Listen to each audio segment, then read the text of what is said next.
है। आगे की पंक्ति यहाँ पे एक प्रतिभाशाली सृजनशील व्यक्ति के बारे में बताते हैं कवि। ये कहिए कि अपना थोड़ा सा अपनी ही बात या अपने आप को लोगों के सामने कविता के रूप में लाए हैं।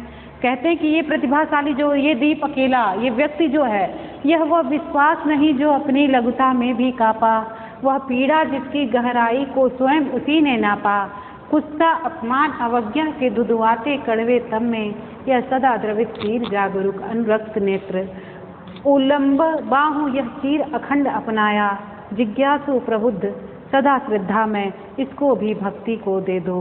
यह दीप अकेला स्नेह भरा है गर्व भरा मदमाता पर, इसको भी भक्ति को दे दो।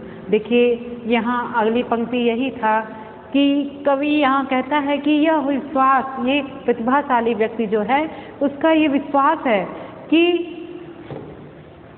वो विश्वास जो उसके अंदर ऐसा है कि जो अपनी लघुता में भी, क्योंकि रचनात्मक पीड़ा है उसके अंदर कि रचनात्मक पीड़ा कि जरूरी नहीं कि हर रचना उसकी अच्छी ही हो और लोगों से उसको सम्मान ही मिले।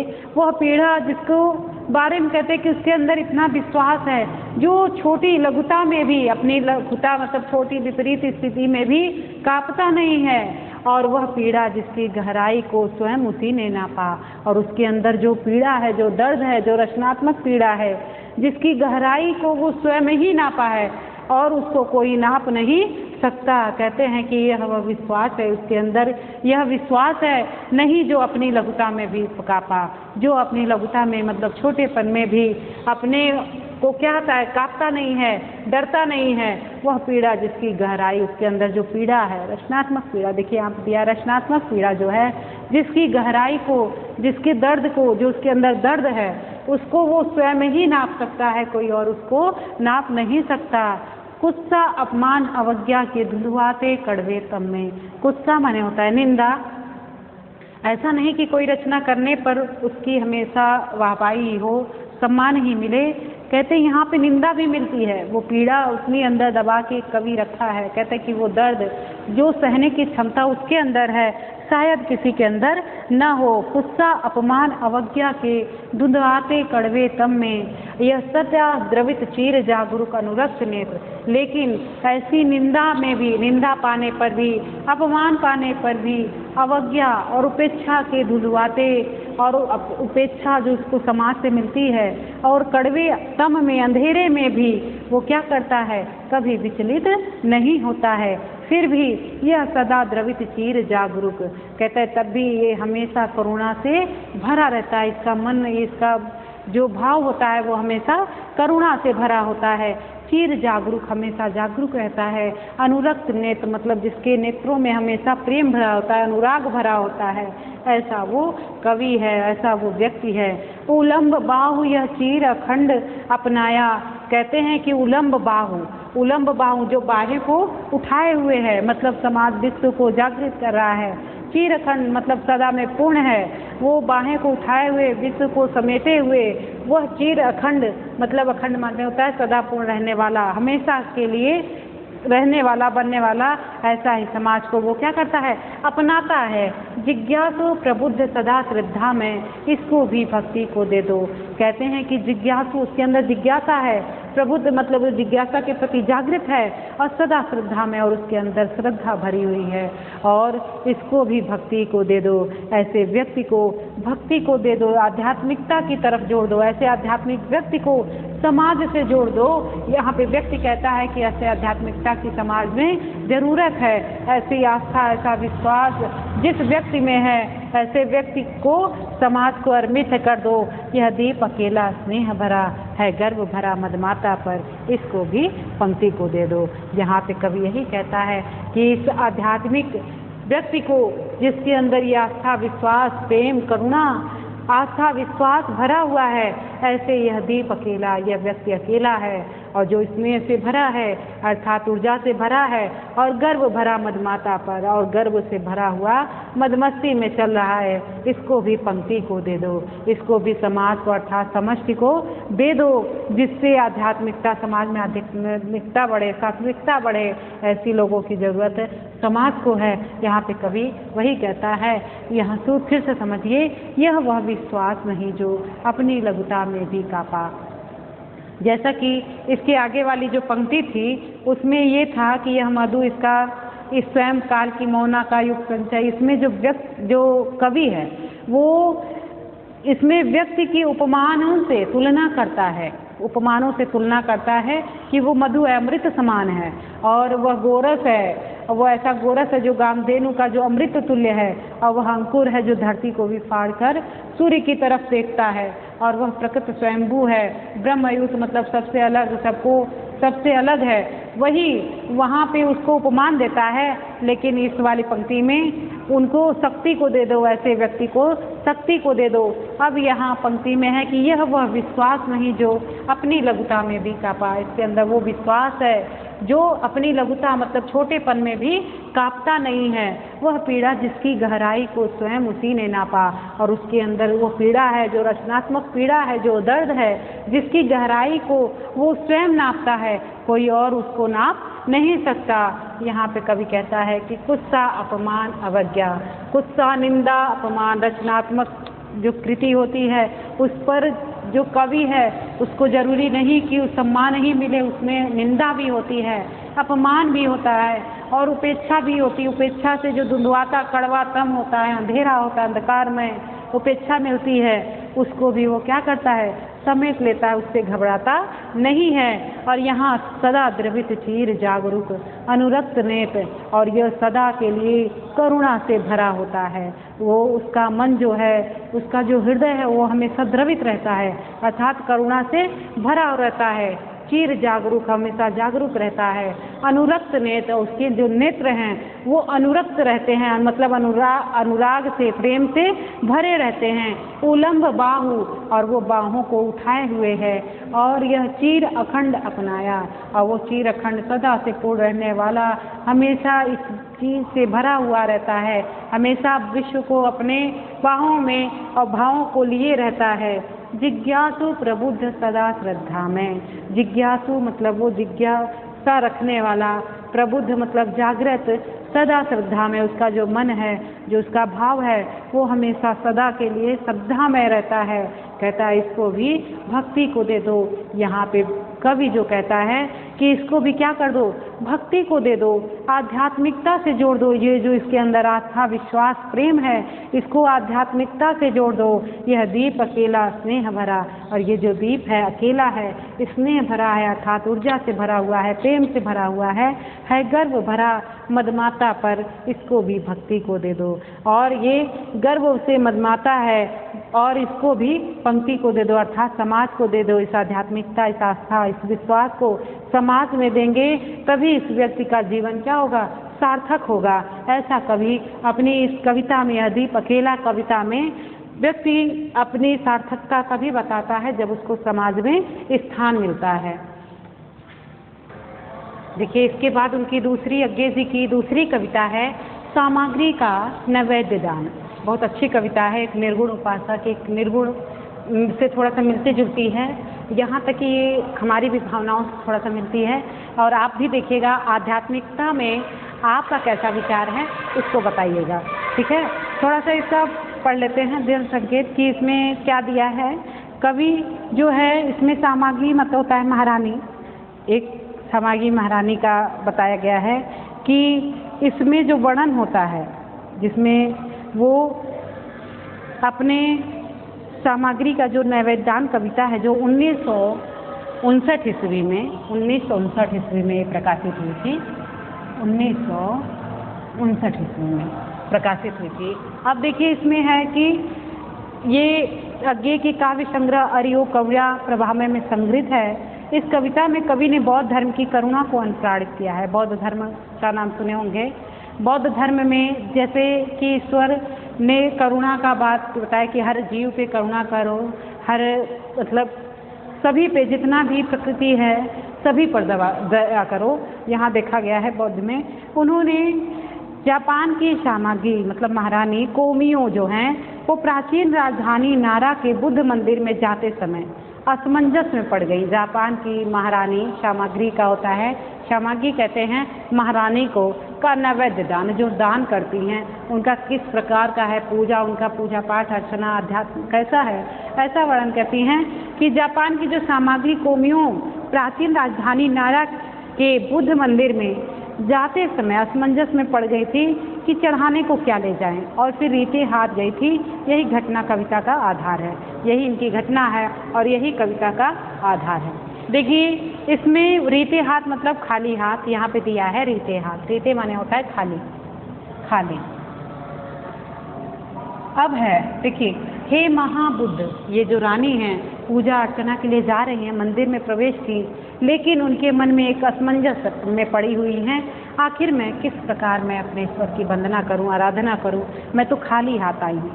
कहती हैं कि हे महाबुद्ध, मैं मंदिर में आई हूं रीते हाथ, फूल मैं ला न सकी, औरों का संग्रह तेरे योग्य न था, और जो मुझे सुनाती जीवन के विह्वल सुख क्षण का गीत। इसमें देखिए कविता बहुत अच्छी है, थोड़ा सा इसका भावार्थ समझ लिया जाए तो आगे की दृष्टि से वह सौंदर्य रिज और आराध्य के प्रति वह समर्पण भावना खोखली और हृदयहीन है, जैसा कि जिसमें दिखाया जाता है कि जो डाली पर खिले हुए फूल को चट से तोड़ डालने और ले जाकर देवता को अर्पित करने के रूप में पर्यवसित होती है।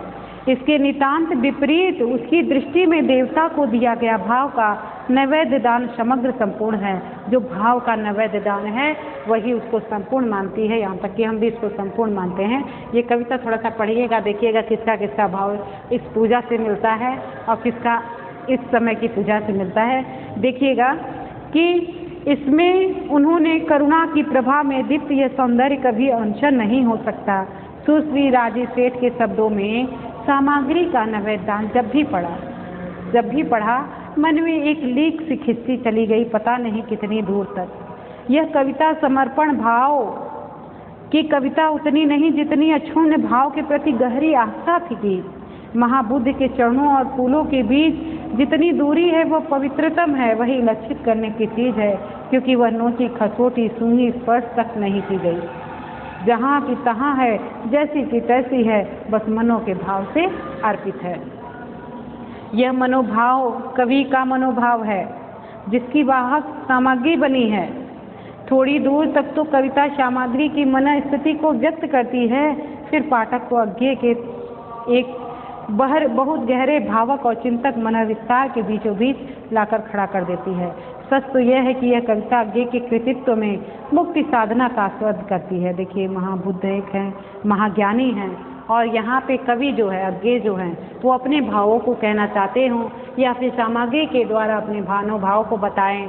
कहते हैं सामग्री जो महारानी हैं कोमियों, वो जाती हैं पूजा करने के लिए, पूजा अर्चना के लिए, जैसे ही मंदिर में जाती हैं वो खाली कहती हैं कि हे महाबुद्ध, मैं मंदिर में आई हूँ, रीते हाथ फूल मैं ला न सकी, औरों का संग्रह, औरों का जो इकट्ठा हुआ जो चीज़ें हैं वो तेरे योग्य न होता, वो तेरे योग्य नहीं है, और तो मुझे सुनाती जीवन के विवल सुख क्षण का गीत, और जो मुझे सुनाती हैं जीवन के विवल करुणा का या सुख का क्षण का गीत जो सुनाती हैं, खुलती रूप जगत के द्वार जहाँ, और जो आपकी बातों में जो करुणा की बातें जो सुने हैं, जो जीवन के विवल प्रसन्न सुख क्षण का जो गीत जानते हैं, खुलती रूप जगत के द्वार जहाँ तेरी करुणा बुनती रहती हैं, और जहाँ पे रूप जगत के द्वार जहाँ खुलते हैं वो तेरी करुणा ही बिनती रहती है, और मैं तेरी करुणा को ही क्या करती हूँ, जो तुम्हारा दया दृष्टि है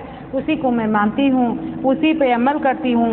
भव के सपनों क्षण के आनंद के, जो भव संसार के जो सपने क्षण के आनंद के लिए हैं, रह सूत्र अविराम, और उसी को सोचकर मैं अविराम हूँ, सोचती हूँ उस भोली मुग्धा को कपती, उस भोली मुग्धा को कपती। ये जो पंक्ति है ये पुष्प के लिए कहा गया है।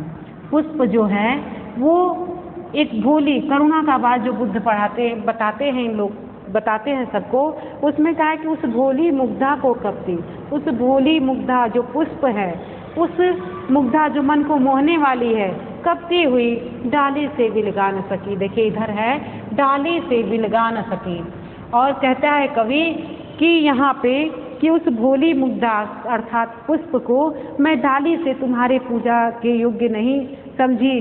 जो कली खिलेगी जहाँ खिले, यहाँ पे कवित्री कहती हैं, यहाँ सामग्री कहती हैं या कवि कहता है कि जो कवि खिलेगी जहाँ खिली, जो फूल जहाँ है, जो भी सुख जिस भी डाली पर, अक्षत अनाग्रत अस्पृष्ट अनाविल, हे महाबुद्ध अर्पित करती हूँ तुझे वही वही प्रत्येक भरे प्याला जीवन का, और वही वही नैवेद्य चढ़ा अपने सुंदर आनंद निमिष का, तेरा हो हे विक्तागत के वर्तमान के पदम कोश, हे महाबुद्ध।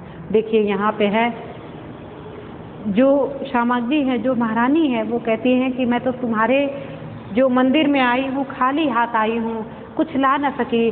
औरों का संग्रह, जो औरों के द्वारा जो संग्रह किया गया है वो तेरे योग्य न होता, और जो मुझे सुनाती, और जो मुझे सुनाती जीवन के विवल सुख क्षण का गीत, और जो मुझे जीवन के विवल सुख का क्षण का गीत सुनाती है। खोलती रूप जगत के द्वार जहाँ, और जहाँ खोलती जगत के द्वार का रूप जो खोलती है, तेरी करुणा बुनती रहती हूँ, और तेरी करुणा दया के बारे में मैं सोचती रहती हूँ, अर्थात बुनती रहती हूँ।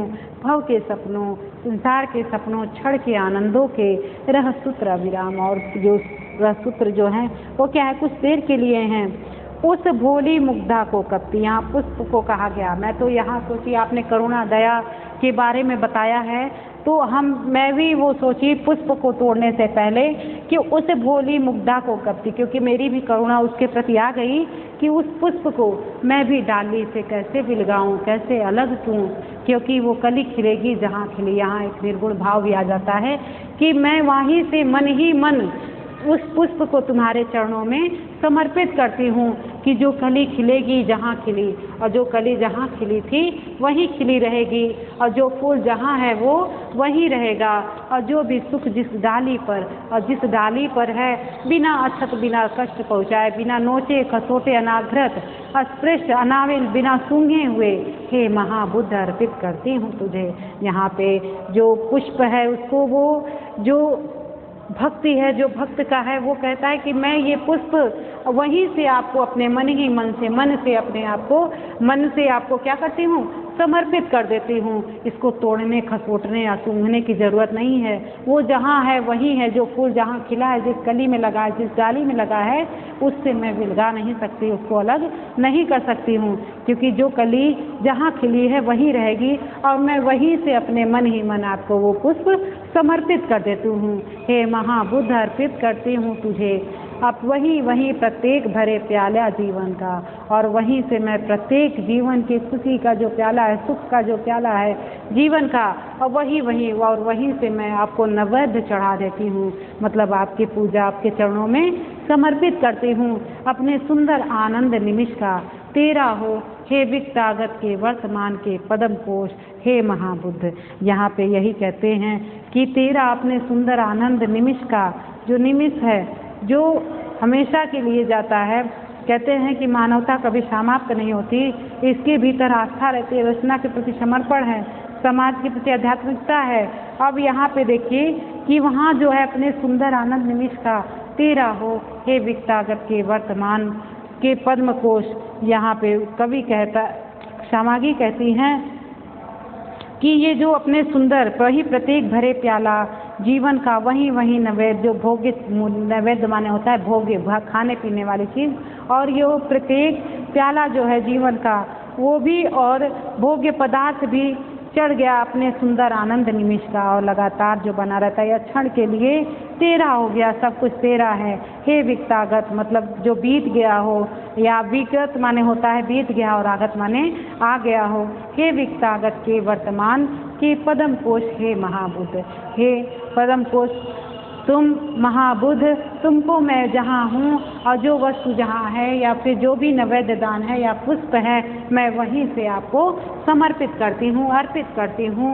और ये कोई भी चीज़ यहाँ पे जो नायिका कहती है कि ऐसा चीज़ वो तेरे औरों का संग्रह तेरे योग्य न होता। यहाँ पे कहती हैं हे महाबुद्ध मैं मंदिर में आई हूँ, यहाँ मंदिर में आई हैं जो रागी हैं, रानी हैं, यहाँ पे महारानी जो हैं सामग्री का नैवेद्यदान इस कविता में वही बताते हैं कि वो खाली हाथ आई हैं।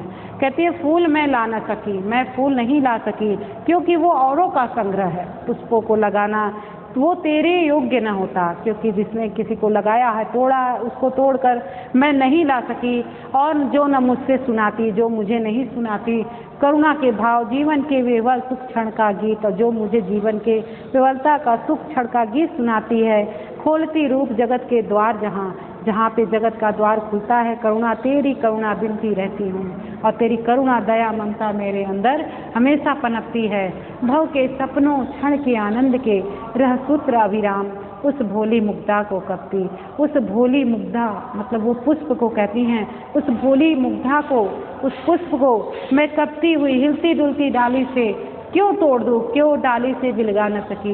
यही करुणा मेरे अंदर जागृत हो गई। हे महाबुद्ध, मेरे अंदर वो करुणा जागृत है, दया है कि मैं उस पुष्प को भी, वो भोली मुग्धा जो सबको मोहित कर लेती है, कपती हुई डाली से विलगा न सकी, अलग नहीं कर सकी। और जो कली खिलेगी जहाँ खिली, कहती है हे ईश्वर, हे महाबुद्ध, मैं अपने वो पुष्पों को, अपने जो नैवेद्य दान है, जो पदार्थ है, मैं अपने मन से ही आपको समर्पित कर देती हूँ। जो फूल जहाँ है, जो भी सुख जिस भी ढाली पर, कहते जो फूल जहाँ है, जो भी सुख जिस भी डाली पर है, अछत अनाघ्रत अस्पृष्ट अनाविल, और जहाँ से मतलब वो बिना छुए, बिना खसोटे, बिना सूंघे हुए, बिना चोट पहुँचाए हुए, हे महाबुद्ध, उस पुष्पों को मैं तुम्हारे मन ही मन जहाँ पे है वहीं से मैं मन से आपके ऊपर अर्पित करती हूँ। वही प्रत्येक भरे प्याला जीवन का, और वहीं से वो आपके जीवन में, हमारे जीवन में